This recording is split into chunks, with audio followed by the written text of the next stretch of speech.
அனைவருக்கும் வணக்கம். நம்ம இன்றைக்கி எஸ்டிஜினா என்ன அப்படின்றத பற்றி பார்க்க போகிறோம். SDG sustainable development and goals, அதாவது நிலைத்த வளர்ச்சி மற்றும் குறிக்கோள். இது வந்து யூஎன், அதாவது ஐக்கிய நாடுகள் சபையால் 2015 ஏற்றுக்கொள்ளப்பட்ட 17 உலகளாவிய குறிக்கோள்களை கொண்டது தான் இந்த எஸ்டிஜி.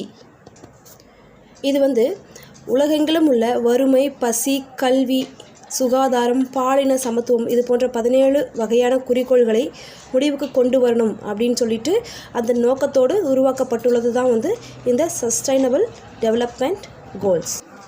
மேலும் இதில் வந்து முக்கியமான 3 பில்லர்ஸ், அதாவது 3 தூண்கள் அப்படின்னு சொல்லக்கூடிய விஷயம் இருக்குங்க. ஃபஸ்ட்டு ஒன் பொருளாதாரம், செகண்ட் ஒன் சமூகம், தேர்ட் ஒன் சுற்றுச்சூழல். பொருளாதாரம் அப்படின்ற அந்த பில்லருக்குள்ளே பொருளாதார வளர்ச்சியை உறுதி செய்வது மற்றும் வேலையின்மையை தீர்க்கணும். உலகெங்கிலும் வேலையின்மை அப்படின்ற பிரச்சனையை வந்து அறவே ஒழிக்கணும் அப்படின்னு சொல்லி ஒரு விஷயத்தை இங்கே சொல்லப்பட்டிருக்கு. சமூகம் அப்படின்ற பில்லருக்குள்ளே அனைவருக்கும் சமமான கல்வி, சமமான வேலைவாய்ப்பு மற்றும் பாலின சமத்துவம், ஆண் பெண் எந்தவித வேறுபாடு இன்றி எல்லோருக்கும் சமமான வேலைவாய்ப்பு வழங்குதல் அப்படின்ற அம்சத்தை சமூகம் அப்படின்ற பில்லருக்குள்ளே வச்சுருக்காங்க. தேர்ட் ஒன் சுற்றுச்சூழல், அதாவது புதுப்பிக்கத்தக்க சக்தி. கேள்விப்பட்டிருப்போம் இல்லைங்களா, solar energy, wind energy. So இது மாதிரியான புதுப்பிக்கத்தக்க சக்தி மற்றும் விவசாயத்தை ஊக்குவித்தல், இது மாதிரியான விஷயத்தையெல்லாம் வந்து ஊக்குவிக்கணும்னு சொல்லி சுற்றுச்சூழல் அப்படின்ற விஷயத்தில் சொல்லியிருக்காங்க. உலக அளவில் இந்த எஸ்டிஜியினுடைய வெற்றிகளை தீர்மானிப்பதில் நம்ம இந்தியா முக்கியமான பங்கு வகித்திருக்குதுங்க. ஏன்னா மக்களை முன்வைப்பதற்கு எந்த ஒரு அரசும் பின்தங்குவதில்லை அப்படின்ற ஒரு குறிக்கோளை முன்வைத்து அனைத்து மாநில அரசுகளும், அதாவது இந்தியாவில் உள்ள அனைத்து மாநில அரசுகளும் ஒன்று சேர்ந்து முக்கிய பங்காற்ற வேண்டும் இந்த குறிக்கோள்களை அடைவதற்கு அப்படின்னு சொல்லப்பட்டிருக்குங்க இந்த 17 அம்சத்தில்.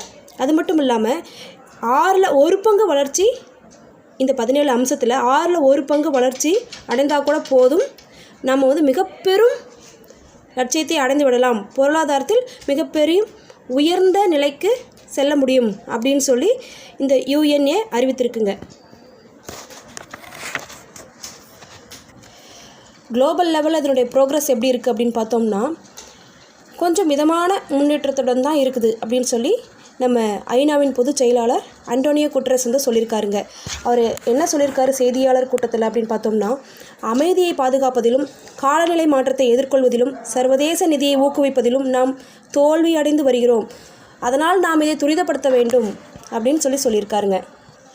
அதோடு மட்டும் இல்லாமங்க, இந்த கோல் நம்பர் 1 அப்படின்றதில் வந்து இந்தியா வந்து 166 நாடுகளில் 109வது பிளேஸில் இருக்குங்க. ஸோ 2023-24